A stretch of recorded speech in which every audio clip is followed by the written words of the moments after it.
नमस्कार मंडळी, आज आपण बनवणार आहोत एक भन्नाट रेसिपी। जुनी आठवणी या रेसिपीतून जागी होणार आहे।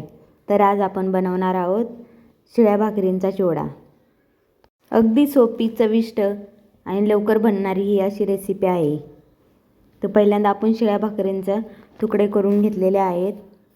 पण याआधी म्हणलं की माझी बाकीचीही कामे उरकून घेते, त्याच तव्यात मग ही भाकरी करणार आहे। मी या भाकरींचा चिवडा करणार आहे, त्यामुळे मी आधी मला त्या तव्यामध्ये भाकरी करून घ्यायची होती, त्यामुळे मी पहिल्यांदा भाकरी करून घेतलेली आहे। लहानपणी नाश्त्याला काहीही विसरायची गरज पडायची नाही, कारण की नाश्त्याचा मेनू ठरलेलाच असायचा, शिळ्या भाकरींचे तुकडे। शिळी भाकरी म्हणजे गरिबी नाही, ती म्हणजे समाधान, ती म्हणजे अन्नाची खरी किंमत ओळखणारी पिढी होती। आज आपण पिझ्झा बर्गर खातो, पण त्या भाकरीची किंमत काही वेगळीच होती। शिळी भाकर शिकवते किती कमी साधनांमध्येही कसं नीट आनंदी राहावं। तर म्हणलं आज मी तुमच्यासोबत भाकरी कशी बनवते हेही तुम्हाला या व्हिडिओमधून दाखवून देते। ह्याचा काही व्हिडिओ बनवायचा नव्हता ह्या भाकरीचा, पण म्हणलं चला तर करणारच आहे तर तुमच्यासोबतही शेअर करावे की माझी भाकरी कशी, मी ज्वारीची भाकरी बनवते ही तुमच्यासोबत शेअर करावं। आजच्या धावपळीच्या जगात आपण नेहमी ताजं, वेगळं असं शोधत असतो, पण शिळी भाकर आठवण करून देते की कालच्या कष्टांना फेकून देणं म्हणजे स्वतःच्या मुळांनाच नाकारणं। तर बघा मग माझी अशी गोल अशी भाकरी तयार झालेली आहे। मग भाकरी छानपैकी तव्यावर टाकून तिला पाणी वगैरे लावून घेतलं।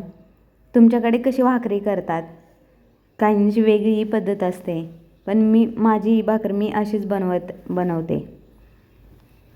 आज आपण सहज अन्न वाया घालवतो, पण काही अन्नापासूनही त्याचे वेगवेगळे पदार्थ तयार होतात, हेही आपण पाहिले पाहिजेत।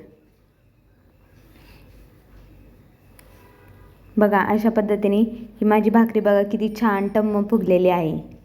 तुमची ही भाकरी अशीच टम्म फुगते का? चला तर मग आपली राहिलेली रेसिपी आता कंप्लीट करू। जोपर्यंत ही भाकरी भाजते तोपर्यंत मी इकडे कांदा, टोमॅटो, कोथिंबीर हे सगळं चिरून घेतलं, छानपैकी त्यांना बारीक करून घेतलेलं आहे। आपल्या चिवड्याला एकदम छान चव येण्यासाठी हे पदार्थ तर आपल्याला लागतातच, याच्याशिवाय आपल्याला काही जुळणारच नाही। त्याच्यात मेन एक गोष्ट राहिली ती म्हणजे मिरची, ती मी यात दाखवायची विसरले, त्यामुळे आत्ता दाखवते मी तुम्हाला। नंतर इकडे आपला तवा तर गरमच होता, त्यामुळे त्यात मी थोडंसं जिरं, कांदा, टोमॅटो आणि मिरची टाकून घेतली आणि त्याच्यानंतर ते थोडंसं परतून आलं की त्याच्यात हळदही टाकली आणि यात मी मीठही टाकले आहे, जेणेकरून टोमॅटो आणि कांदा व्यवस्थित भाजला जावा म्हणून। ह्याला छानपैकी परतून घ्यावं, जेणेकरून आपल्या चिवड्याला एक वेगळीच चव येते। त्याच्यानंतर यात ॲड करायचा आपण तो भाकरींचा जो बारीक भुगा केला होता तो यात ॲड करून घ्यायचा आणि तोही आपण जे कांदा टोमॅटोचं जे भाजलेलं होतं त्यात ते टाकून घ्यायचं आणि व्यवस्थित परतून घ्यायचं। बघा आपली अशा पद्धतीने ही अशी चविष्ट अशी भाकरी कशी दिसत आहे, एकदम चिवड्यासारखीच, एकदम पोह्यांचीच टेस्ट येते याला, अगदी पोहे खाल्ल्यागतच ही रेसिपी लागते। तुम्ही बनवली का अशी काही रेसिपी? तुम्ही खाल्लाय का असा कधी शिळ्या भाकरीचा चिवडा? एकदम जुनी आठवण जागी झाल्यागत झाली हे। ह्याला चहासोबत खा, एकदम भारी टेस्ट लागून जाते। असा आपल्या शिळ्या भाकरींचा चिवडा हा तयार झालेला आहे।